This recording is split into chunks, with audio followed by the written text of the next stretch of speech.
우리는 지난 12절부터 17절까지의 말씀을 앞서 보면서 사람이 아무리 머리를 쓰고 또 덫을 둔다고 해도 하나님의 뜻과 섭리, 계획하심은 온전히 이루어진다는 것을 보게 되었습니다. 또 사람의 그 관계를 하나님께서는 도리어 선용하셔서 더 완전한 계획으로 이루어 가시는 분이 우리 하나님이심을 말씀을 통해 함께 나누게 되었습니다. 무슨 내용이었습니까? 유대인들이 머리를 쓰며 또한 오랜 시간, 긴 시간 동안 준비를 하면서 바울이 전하는 복음, 그리스도의 복음을 로마의 법을 이용해서 불법 종교로 만들고 또 복음을 막으려고 했는데 도리어 어떻게 되었습니까? 이들은 막을 줄 알았는데 이 복음은 끊어질 줄 알았는데 도리어 갈리오 총독이 고발당한 바울을 그리고 바울이 전한 예수 복음을 불법이 아닌 것으로 판결을 내리게 되면서 복음의 문이 오히려 더 확장되게 되었습니다. 활짝 열리게 되었습니다. 마치 무엇과 같습니까? 유대인들이 그리고 사단 마귀가 예수님을 십자가에 매달아 죽이면 자신들이 승리할 것이라고 생각했지만 몰려든 무리는 흩어져 없어질 것이라고 생각을 했지만 도리어 하나님께서 예수님을 죽은 자 가운데서 다시 살리심으로 인해서 죄의 속박에서 풀려나게 되고 죄에서 자유를 얻게 되지 않았습니까? 그리고 흩어질 줄 알았던 제자들과 수많은 무리들은 다시금 몰려들어서 복음을 위해 생명을 거는 자들이 되었고 그리고 복음의 확산을 도리어 이루게 되었습니다. 또 다니엘을 사자굴에 집어넣기 위해서 이 다니엘을 시기하고 질투하는 자들이 머리를 쓰고 갖은 계략과 계책을 세웠지만 정작 사자굴에 던져지게 된 그 사람들은 다니엘을 잡아 넣으려고 했던 그 사람들이었고 다니엘은 도리어 하나님의 이름을 높이게 될 뿐만 아니라 형통하게 되었음을 성경은 기록을 하고 있습니다. 이렇게 역전시키시는 하나님의 은혜로 바울은 이 법정에서 잘 나오게 되었을 뿐만 아니라 이젠 유대인들의 방해와 공격 없이 고린도에 여러 날 더 머물다가 이제 수리아로 떠나가게 됩니다. 2차 전도 여행의 막바지까지 오게 된 것입니다. 그리고 이 수리아로 떠나갈 때 바울 홀로 가는 것이 아니라 함께 가는 동역자가 있었습니다. 그 동역자가 바로 브리스길라와 아굴라 부부였습니다. 바울을 따라서 이 복음의 여정에 참여하는 이 부부를 묵상을 하면서 참 뜻깊고 은혜의 시간을 갖게 되었습니다. 앞서 우리 담임 목사님의 그 말씀을 통해서도 들으셨던 것처럼 로마에 살고 있었던 이 부부가 고린도에 오게 된 것은 자의가 아니라 타의였죠. 그것도 로마의 정책에 따라서 쫓겨난 것이라고 말씀을 들었습니다. 익숙함과 안정감이 깃들었던 그 삶의 터전에서 모든 것을 뒤로하고 더구나 쫓겨나게 되는 그런 고통은 정신적으로 육체적으로 이루 말할 수 없을 것입니다. 하루아침에 집을 잃어버렸습니다. 이제 어디로 가야 되나 하는 그런 답답함과 막막함이 이 브리스길라와 아굴라 부부에게 있지 않았겠습니까? 이런 아픔의 시간들을 딛고 우여곡절 끝에 고린도에 와서 이제 잘 정착하게 됩니다. 이제 이곳 고린도가 이 부부의 새로운 삶의 터전이 된 것이죠. 그런데 오늘 본문 18절에 보니까 이렇게 새로 잡은 삶의 터전 그 고린도에서 아굴라 브리스길라 부부가 또 떠나가게 되는 것입니다. 삶의 터전을 떠난다는 게 얼마나 힘들고 고된 일인지 알면서 그들은 또다시 떠나가게 됩니다. 차이가 무엇입니까? 처음 로마에서는 어쩔 수 없이 쫓겨나게 되었지만 타의로 쫓겨나게 됐지만 그런데 지금 고린도에서 그들은요 자발적으로 삶의 터전을 떠나가게 되는 것입니다.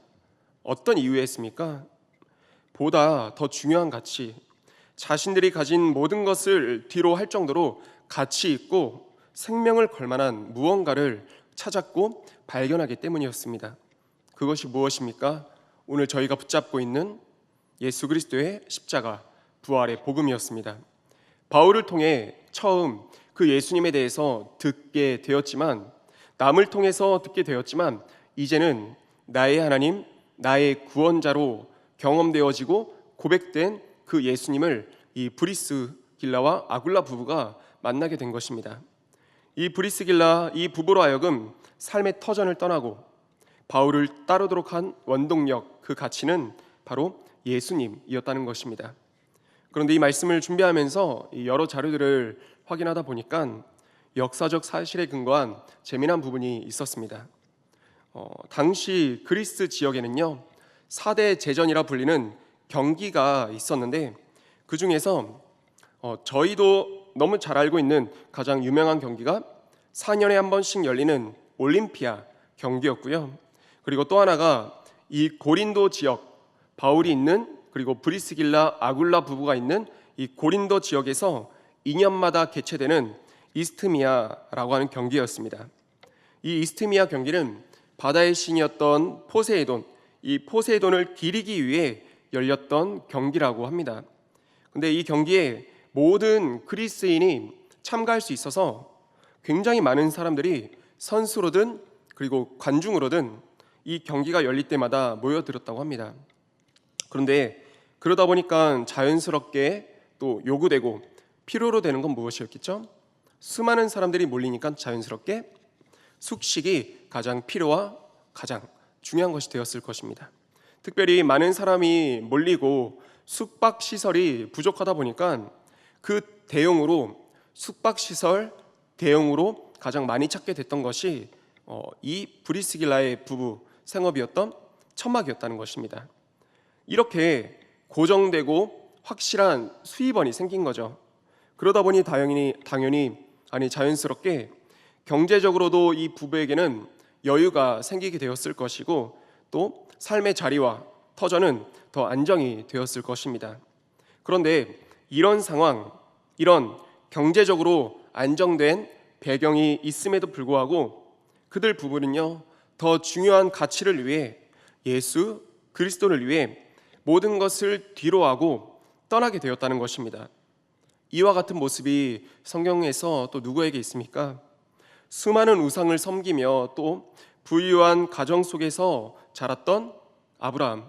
하지만 하나님께서 부르시니 본토 친척 아비집을 떠나 하나님을 향해 나아갔던 믿음의 조상 아브라함이 그러했었죠.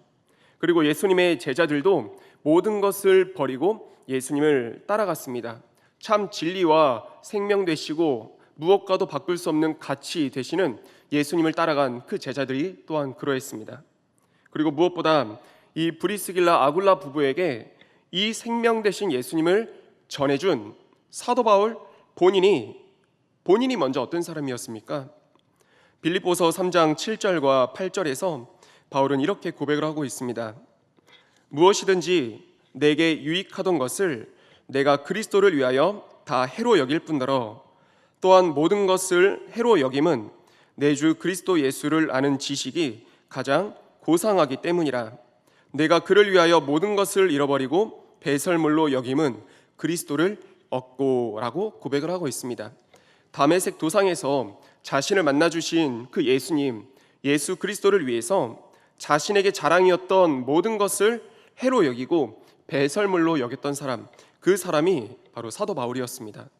그 사도 바울의 모습을 보고 이 브리스길라 부부가 보기에도 바울이 얼마나 많은 것을 가졌던 사람입니까? 근데 그 바울이 먼저 자신이 가진 모든 것을 뒤로하고 하나님만을 쫓는 그 모습을 보면서 이 부부도 마찬가지로 모든 것보다도 예수 그리스도를 위해 살기를 결단하게 되지 않았을까 싶습니다.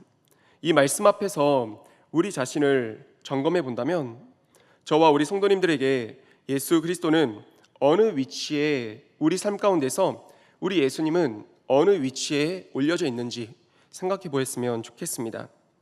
우리 주님이 내 주머니와 지갑 아래에 놓여져 있는 것은 아닌지, 아니면 나의 배경과 힘과 권력 안에 우리 주님이 갇혀 있는 것은 아닌지, 아니면 내 삶의 중심 가운데 모셔 계시고 내 머리 가장 위에 그분을 우리가 모시고 있는지 생각해 보았으면 좋겠습니다.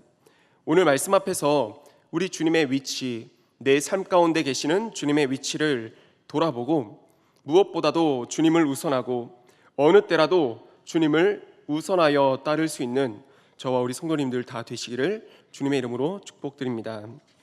이어서 18절 또 하반절에 보니까 이렇게 기록이 되어 있습니다. 바울이 일찍이 서원이 있었으므로 갱그레아에서 머리를 깎았다라고 기록을 하고 있습니다. 여기서 이제 서원이란 그 단어를 생각해 본다면 일반적으로 이 서원이란 말을 언제 사용하죠? 바라는 무언가가 있을 때 응답되기를 바라는 그 마음을 가지고 각오하고 결심할 때 이 서원이란 단어를 저희는 흔히 사용합니다. 그런데 오늘 본문에서 나온 이 서원은 개념이 조금 다름을 알 수가 있습니다. 말씀을 자세하게 보니까 지금 그 순간에 바울이 서원을 하면서 머리를 깎은 것이 아니라 이전에 앞서 서원이 있었으므로 그 서원에 대한 결과를 가지고 머리를 깎은 것을 이 본문을 통해 볼 수가 있습니다. 그리고 율법에 능통했던 사람이 바울이었죠. 그렇기 때문에 이 바울이 했던 서원은 그냥 일반적인 서원이 아니라 율법에 근거한 민수기 6장 말씀에 근거한 나실인 서원이었을 것이라고 우리는 감히 짐작해 볼 수 있을 것입니다. 그리고 더 그렇게 생각을 할 수 있는 건 나실인 서원을 하면 지켜야 되는 그런 조건 때문에 그렇습니다. 어떤 조건이 있죠? 나실인 서원을 하게 되면 지켜야 될 세 가지 조건이 있습니다. 그 중에 하나는 포도주나 독주를 멀리하는 것이고, 두 번째는 시체를 가까이 하지 않는 것입니다. 부정한 것을 가까이 하지 않는 것이죠. 세 번째는 머리에 삭도를 대지 않는 것이었습니다. 그러니까 서원이 있었기에 이 머리를 깎았다라고 하는 말은 바울이 다른 서원이 아니라 일반적인 그런 서원이 아니라 나실인 서원을 했으며, 고린도를 떠나는 이 시점이 나실인 서원을 잘 마치고 끝내는 순간이다라고 저희는 생각을 해볼 수 있을 것입니다. 그러면 한 가지 더 생각해 볼 게, 고린도에서 이 사역을 했던 1년 6개월이란 긴 시간이죠. 이 긴 시간 동안 머리를 자르지 못하는 그 불편함과, 그리고 또 고린도 지역은 물에 석회질이 많아서 일반 생수보다는 오히려 포도주를 물처럼 더 마셨다고 합니다. 그런데 나실인 서약으로 인해서 포도주를 마시지 못하고 오히려 석회질이 섞인 생수, 물을 마셔야 하는 이런 불편함과 고통, 무엇 때문에 구태여 이런 고통을 감수하면서 이 사도 바울은 나실인 서약을 했었던 것일까 생각을 하게 됩니다. 성경은 바울이 무엇 때문에 서원했다라고 명확히 기록하고 있지는 않아서 이 말씀 전체 흐름 가운데서 저희가 유추해 볼 수밖에 없을 텐데요. 지난 담임 목사님께서 해주신 그 말씀들을 이번 주 되새겨 보면서 그 이유에 대해서 두 가지를 생각해 보게 되었습니다. 첫 번째는 아테네에서 전도할 때 자신의 부족함과 한계를 느꼈기 때문에 이 고린도 사역을 시작하면서부터는 하나님께 서원하게 되지 않았나, 그렇게 생각을 해보게 되었습니다. 그리고 무엇보다 학문의 도시 아테네에서 바울이 깨달은 진리가 무엇이었다고 그렇게 나눴었나요?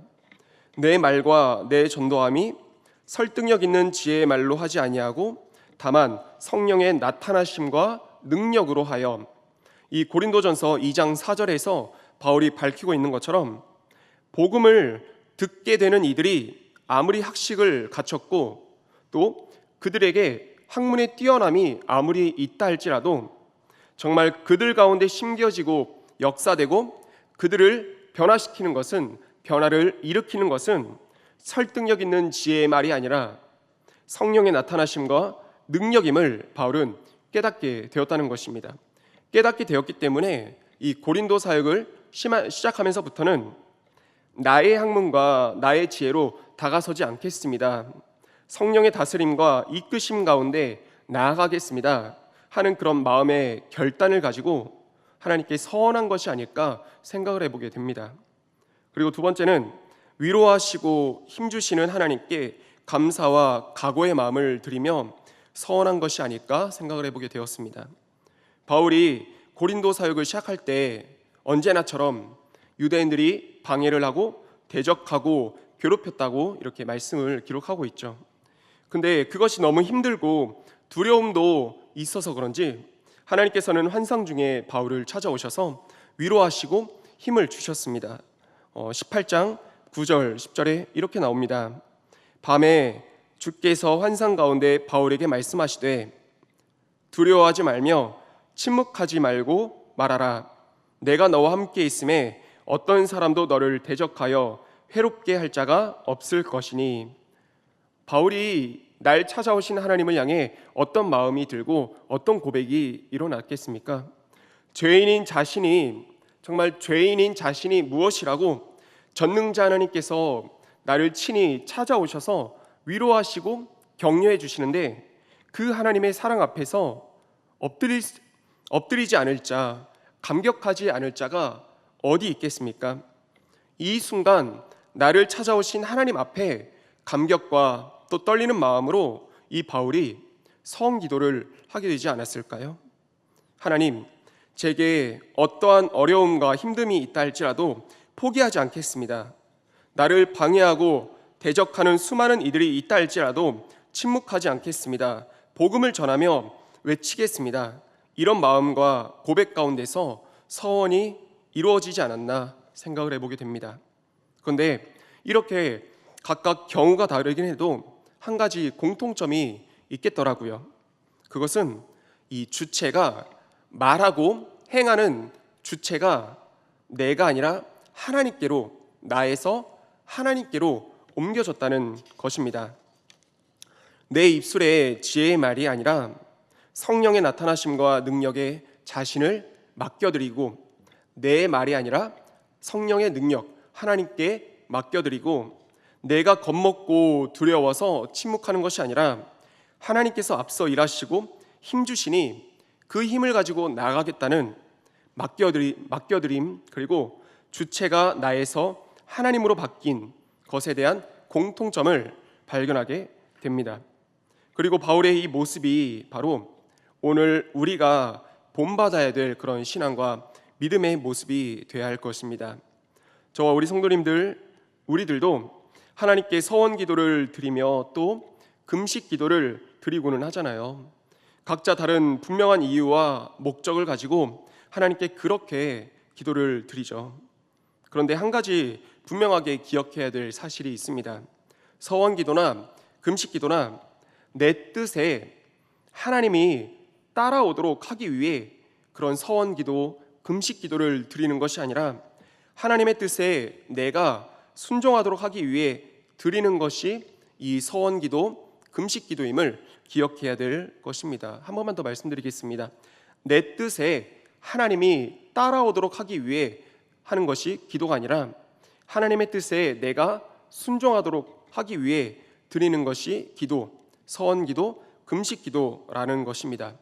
만약 바울의 서원이 자기 중심이었다면 이렇게 기도했을 것입니다. 바울 자신이 지혜롭게 여기는 자신의 지혜와 지식의 말들에 하나님이 맞춰 일하시도록 기도했을 것이고, 바울이 두렵고 속상해서 침묵하기를 각오했을 때 하나님도 전도 강요하지 않고 침묵해 주실 것을 바울은 기도했을 것입니다.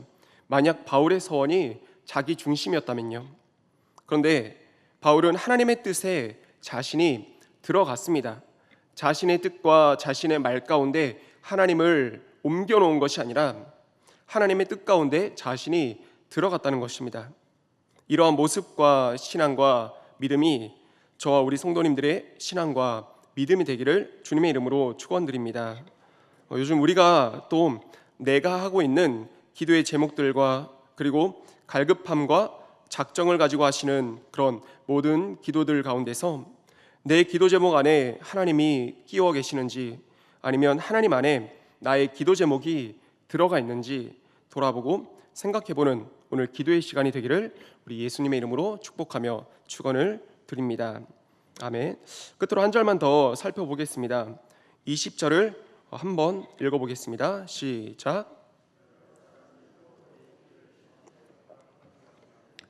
아멘. 이 말씀을 보면서 사실 두 가지가 생각이 들었습니다. 바울이 지금 떠나려고 할 때 이 고린도 이 성도들이 가지 말라고 붙잡는 것 아니겠습니까? 그만큼 바울이 무언가가 있었다는 것이고 무언가를 전해줬다는 것이죠. 가기가 놓치기가 너무나 아쉬울 만큼 바울의 존재가, 복음을 심겨준 바울의 존재가 이들 가운데 있었다는 것이죠. 첫 번째 생각했던 것은 앞서 말씀 가운데서 봤었던 여호람이라는 유다 왕을 생각해 보게 되었습니다. 여호람이 죽었을 때, 그 세상을 떠나가게 되었을 때 그 성경은 뭐라고 기록을 하고 있습니까? 그를 아끼는 자가 없었다고 합니다. 그러니까 여호람, 한 나라의 왕이 죽고 사라지는 그 순간이었는데 우는 자가 없었고 오히려 슬퍼하며 그를 아끼는 자가 없었다는 것입니다. 근데 그와 너무나 대조되는 한 사람이 있었습니다. 어저께 우리 중등부 아이들과 큐티 나눔을 하면서 함께 공유했던 내용인데, 요시야 왕 있습니다. 요시야 왕은 그가 생전에 하나님 앞에서 충성을 다하였죠. 그리고 삶을 마치는 그 순간에, 어제 본문이었는데 성경은 이렇게 기록을 하고 있습니다. 모든 백성이 그의 슬픔에 대해서 슬퍼하였다고요. 그리고 남녀를 노소막론하고 그를 위해서 노래를 지었고 애가 슬픈 노래를 지어 올렸다고요. 그리고 무엇보다 더 뛰어난 것이 하나님께서 기억하시는 삶이 되었다는 것입니다.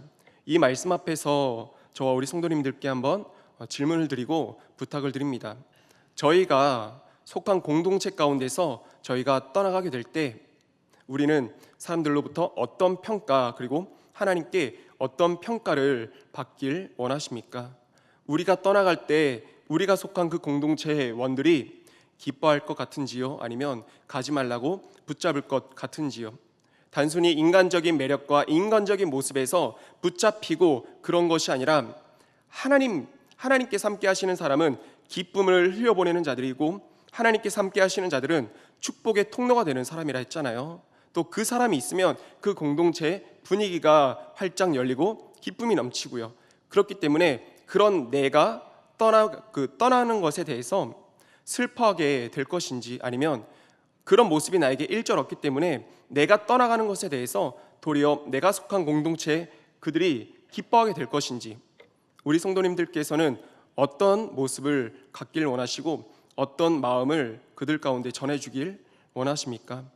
바라기는 이 바울과 같은 모습, 바울과 같은 삶이 우리 성도님들 가운데 있기를 소망하며 축복합니다.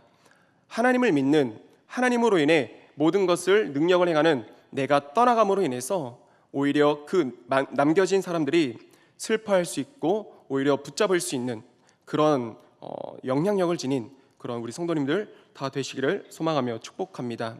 그리고 한 가지만 더 생각해 본다면, 오늘 본문 이 말씀을 정하고 사실 지난 수요 저녁 예배 때 부솔신학과를 섬기시는 정숙희 교수님의 말씀을 듣는데 이 20절 본문이 새삼 마음에 와닿게 되더라고요. 이 떠나가는 바울을 붙잡고 싶어하는 고린도 교회 성도들과 그들을 등지고 떠날 수밖에 없는 이 바울의 모습을 그려볼 때 이 정숙희 교수님의 말씀을 들으면서 마찬가지로 포항교회 성도님들께서 우리 유승대 담임 목사님을 얼마나 사랑하고 귀하게 여기셨는지 그 말씀을 들으며 사실 많이 느낄 수가 있었습니다. 또 한 가지 더 생각하게 된 것이 그 사랑 가운데 거하시던 목회하시던 목사님께서도 그곳을 떠나 이곳에 오시는 게 얼마나 힘드셨을지 한번 조심스럽게 생각해보며 이 시간 말씀을 나눠봅니다. 이 말씀을 준비하면서 그래서 그럼 저희가 해야 될 것은 무엇일까? 하나님께서 너무나 귀한 선물로서 이 은평교회를 사랑하시고 성도님들을 사랑하심으로 무엇과도 바꿀 수 없는 우리 목사님을 저희들 가운데 보내주셨는데 저희가 할 일은 무엇이겠습니까? 인간적인 마음으로 잘 보이고 이런 것이 아니라 보내주신 하나님께, 그리고 이곳에 눈물을 머금고 오신 담임 목사님께 저희가 보여드릴 수 있고 저희가 할 수 있는 것은 하나님 앞에서 온전한 신앙생활, 하나님 앞에서 온전한 기도생활 하는 것이 오히려 돌려드릴 수 있는 감사의 마음과 표현이 아닐까 생각을 해봅니다. 사랑하는 성도님들, 하나님께도 그리고 담임 목사님께도 저희가 보여드릴 수 있는 것, 다른 것 아닌 기도와 감사의 마음들 뿐임을 기억하시면서 감사의 마음임을 기억하시면서 우리 은평교회가 사랑으로 더 커져가고 말씀 안에서 더 화목해져가는 믿음의 공동체 되기를 예수님의 이름으로 축원드리며 축복합니다. 아멘. 함께 기도하겠습니다. 기도할 때 오늘 말씀을 기억하시면서 나와 내 가정 가운데 허락하신 하나님의 뜻과 계획을 하나님 이루어 주시옵소서. 또 브리스길라 부부처럼 내 삶의 최고의 가치는 예수 그리스도임을 인정하고 고백하는 삶을 살게 하여 주옵소서. 또한 나의 기도에 주님을 끼워 맞추는 것이 아니라 하나님의 뜻과 계획 가운데 내가 들어갈 수 있는 우리 모든 믿음의 삶이 될 수 있게 해달라고, 그런 기도 제목들 가지고 함께 기도하는 이 시간 되었으면 좋겠습니다. 그리고 내일 주일 예배를 다시 한번 기억하시면서 우리 담임 목사님을 위해서도 기도하는 이 시간 되었으면 좋겠습니다. 우리 다 함께 주여 한번 통성으로 외치고 기도하시겠습니다.